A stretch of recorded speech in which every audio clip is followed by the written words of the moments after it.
आप देख रहे हैं कमोडिटी राउंडअप और हम यहाँ से सीधे रुख करेंगे हॉट कमोडिटी का। और आज की हॉट कमोडिटी जो हमने चुनी है वो है कपास। खरीदारी की सलाह है 1052 के लेवल्स पर आप खरीदारी कर सकते हैं। 1080 का टारगेट रहेगा, 1038 का स्टॉप लॉस रखने की सलाह। क्विकली दो तीन कारण आपको बता देते हैं। पहली चीज तो ये कि जो कॉटन का प्रोडक्शन है इस सीजन वो पिछले सीजन के मुकाबले कम रहा है।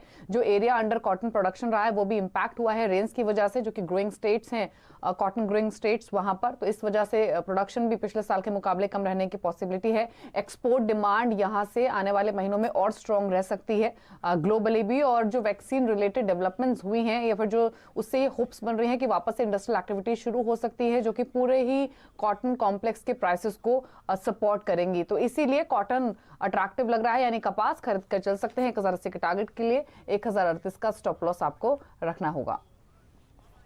उम्मीद है और तेजी हमने बरकरार यहां पर कच्चे तेल में आते हुए देखी है। करीबन 10% की बढ़त एक बार यहां पर न्यूयॉर्क सेशन में थी। वहां से ऑफकोर्स कुछ बहुत मुनाफा वसूली है और वो इसलिए क्योंकि देश भर में या वर्ल्ड भर में यहां पर हमने कोविड के केसेस बढ़ते हुए देखे हैं। किशोर, कैसे देखेंगे? क्योंकि आई थिंक 2020 में अगर कोई सबसे ज्यादा वॉलेटाइल कमोडिटी है तो वो कच्चा तेल है। हमने नेगेटिव देखा, हमने दिन के 4-6%, 8-10% की मूव भी कल यहां पर बनते हुए देखी। मनीषा, आई थिंक कल बहुत बड़ा शॉर्ट कवरिंग रैली हम लोगों को देखने के लिए मिला। खास करके जो ऑप्शन कवरिंग, खास करके जो राइटिंग साइड पे है वो कवरिंग देखने के लिए मिला इंटरनेशनल मार्केट्स में। और सो सिमिलर सेंटिमेंट आप एयरलाइन स्टॉक्स में और कई जो सेक्टर्स जो कोविड रिलेटेड बर्डन के थ्रू गुजर रहे थे उन सब में हम लोग ये चीज देखा है। So that's a knee jerk reaction. So finally आ जाता है कि फंडामेंटल्स पे। So as you also know that fundamentals अभी भी बेरिश है। सप्लाई साइड ओवरवेलमिंगली हायर है। और अब मतलब बाइडेन गवर्नमेंट आने के बाद जो ईरान का तेल जो बाजार में आने का डर है वो एक प्रेशर बने रखेगा।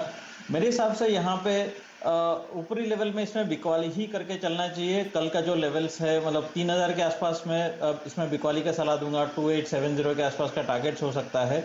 But again as a word of caution, यहाँ पे जैसा जैसा न्यूज़ फ्लो होगा अगले 10-15 दिन में कई और न्यूज़ मतलब स्पेशली जो अदर वैक्सीन जो है उनका भी न्यूज़ आ सकता है, तो वॉलेटिलिटी ज़्यादा रहेगा। बट क्रूड में जहां तक सवाल है, मैं हर रैली में इसमें विकॉली करके चलना चाहता हूं। ओवरऑल व्यू मंदी का है, एक आध मेजर रिएक्शन कल जैसा आ भी सकता है, बट हर लेवल पे इसमें विकॉली ही करना चाहिए। तो किशोर, जिस तरह का सिनेरियो अभी है कि कोविड वैक्सीन की खबरें आती रहेंगी, बाजार में स्टिमुलस यहां पर ज्यादा रह सकता है, यूएस डॉलर में हमने मंदी आते हुए देखी है, ग्लोबल रिकवरी को लेकर अभी भी काफी सारी अनसर्टनिटीज हैं। तो अगर पैसा डिप्लॉय करना हो तो कैसे करें? क्या सोना खरीदें, कच्चा तेल बेचें, मेटल्स में कुछ चूज करके रखें? मेटल्स मुझे बेहतर बेट लगता है। ओवरऑल में कॉपर हो सकता है, निकल हो सकता है। So there are heavy industries. आप अगर कल का इंडाइसेस भी अगर देखें, आपको डाउ जोन्स में बहुत बड़ा रैली देखने को मिला, जहां पे आपको नैस्डैक वगैरह जो आईटी हेवी वेट्स है जो कोविड में चल रहा था वो चल नहीं रहा था आपको। सो आई थिंक जो ओल्ड हेवी इंडस्ट्रीज जो है वो एक सेक्टर मुझे अच्छा लगता है। सो दैट इज वेयर मैं industrial metals specially non ferrous में बेटर लगता हूँ, because once that recovery takes place यहाँ पे आपको सप्लाई साइड बहुत बड़ा शॉक आने की जरूरत मतलब वो संभावना नहीं है। और जैसा जैसा इकोनॉमी वापस आ जाएगा तो crude, nickel, even to some extent lead भी बढ़ सकता है। और काफी सारी उठापटक हमने एग्रीकल्चर कमोडिटीज में भी आते हुए देखी है। ऑफ कोर्स चीन एक इंपॉर्टेंट यहाँ पर फैक्टर बनता रहेगा। अनुज, आप कैसे देखते हैं ओवरऑल एग्रीकल्चर कमोडिटीज में जिस तरह की उठापटक हमने बाकी एसेट क्लासेस में आते हुए देखी है, यहाँ पे क्या असर है और यहाँ पर टॉपिक्स क्या हैं? मनीषा जी, मुझे लगता है कि जो वैक्सीनेशन है उसकी वजह से कहीं ना कहीं जो सप्लाई हम कम होते हुए देख रहे थे वो यहाँ पर मुझे लगता है कि बढ़ती हुई दिखाई देगी। और डेफिनेटली मार्केट में जो सप्लाईज है वो बढ़ेंगी। तो मेरा थोड़ा सा व्यू अभी सेलिंग साइड ही रहेगा।